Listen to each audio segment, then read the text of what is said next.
They turned his wife against him, convinced his kid he's a molester, and stole his business.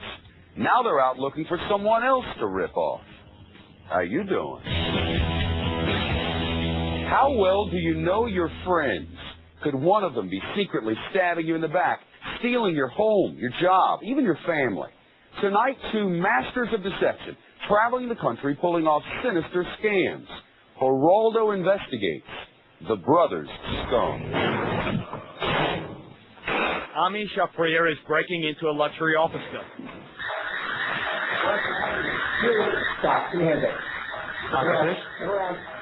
But Nicherie is not the criminal. He says he's the victim. These are his office buildings he's breaking into. So we're going to try to walk in civilly first, and if they cause problems, I have to call West Hollywood police. Call 911. The legal system has failed him, so he's taking the law into his own hands.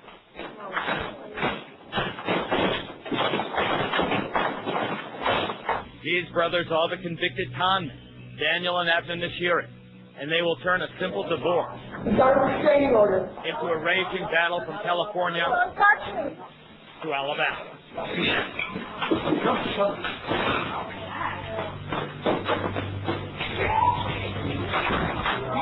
Using his wife, the brothers stripped Ami of his $40 million business, his Beverly Hills real estate, his $1 million dream house, even his children. Were you a multi-millionaire? Yes, I was. Are you still? No, I'm not. I lost everything. Stan Goldman is the legal editor for Fox News.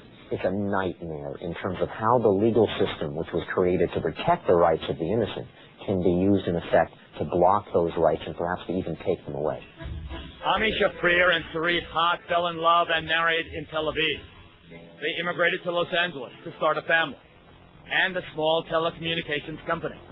Together, they built websites for some of the most heavily promoted movies in Hollywood. They bought a home high in Beverly Hills and two luxury office buildings, including this one on the Sunset Strip. But while their business was coming together, their marriage fell apart. Read? You know how to read? And like locusts, the Nicheries moved in. He played you like an instrument, didn't they? They both did. Yeah. It's embarrassing to say that, but yes. Sarit, alone and vulnerable, meets fellow Israelis Daniel and Abner Nicherie. For months, the brothers woo Sarit and convince her that it would be in her best interest that they oversee her half of the $40 million business. Since we were in the divorce process at this point, I didn't like them very much. And they practically adopt the Shafir's children. Sarit and Abner become especially close. It seemed to be like a dream come true. Too good to be true? To a certain degree, yeah. When you look at these photographs and see how this man managed to ingratiate himself so deeply into your family that he made the children love him, what's your response? It's shameful. Their policy was to try to divide and conquer. So they instructed her not to talk to me, not to engage in any conversation with me.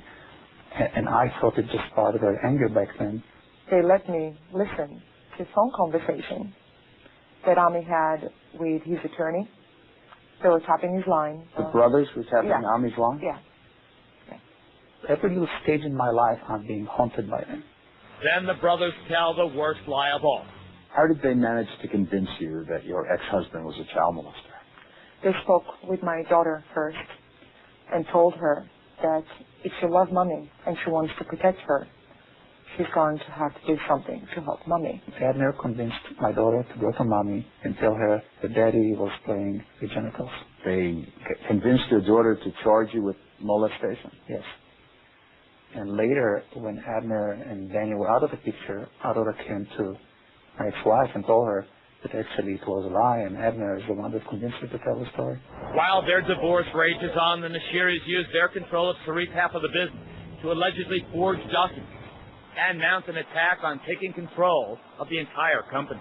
And can you help to open the door? Open the door. What device did they use to steal your money? Forgery, bribery, mail fraud, bank fraud, insurance fraud, security fraud, and more.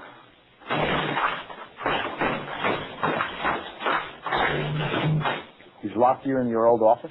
Yes. Both of you, get against the wall! Move! You're not holding your gun. Face on him. Face on him. Move, Sonny. He's going to Stay over there. The wall, man. Move. I'm the owner. I'm the owner of this building. Stop affecting our private property. Get out of here. You drew a gun on you? Yeah, this is a Daniel Nicherie armed guard. Nicherie is a man with little left to lose. I went to the DA, they told me I had to go down to Major Fraud. I went downtown, they told me it's not our business. Good afternoon, Your Honor. I'm Nicherie in Poker. He then seeks help from the court, but he's now too poor even to afford a lawyer. Ami retreated here to his home in Beverly Hills. He was broke. This house was in foreclosure. Worse, every time he sought help from the courts, he was buried in piles of legal pleadings. Just look at the stuff. The Nicherie brothers have filed well over 100 lawsuits against Ami. Every one of them requiring time, attention, and legal fees that Ami just didn't have. By filing dozens of lawsuits against someone, or sometimes just one big lawsuit, you keep them off balance, you keep them defending themselves so they can't go up against you. In one case, the brothers tried to bribe this man, Adam Bartaj, to file a lawsuit against Ami. They even came up with a figure of $40,000 that I would get if I went through with this lawsuit against Ami. You believe Daniel and Abner believed themselves to be immune from prosecution, above the law. And I'm sure Daniel right now feels that he's bigger than Jesus. He can walk on water. But in 1994, a federal court in Texas did manage to convict Daniel Nicherie of bank fraud after he swindled an estimated $500 million from multiple victims. Daniel served just 1 year in Lompoc Federal Prison.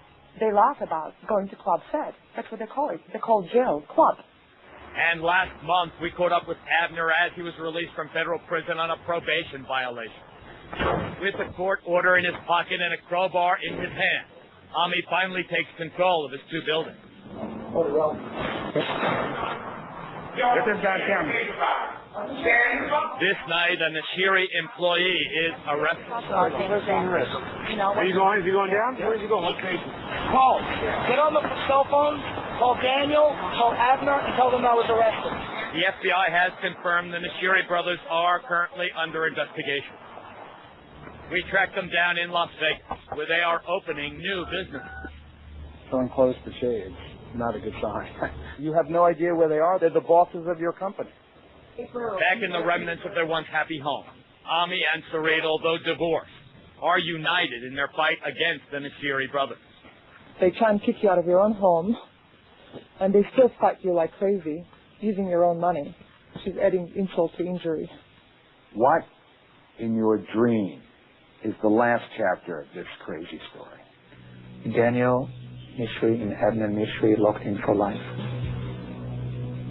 Well, if Geraldo can find them, so can the feds. We'll let you know what happens to the brothers scum. Next, oh baby, Lori Dew with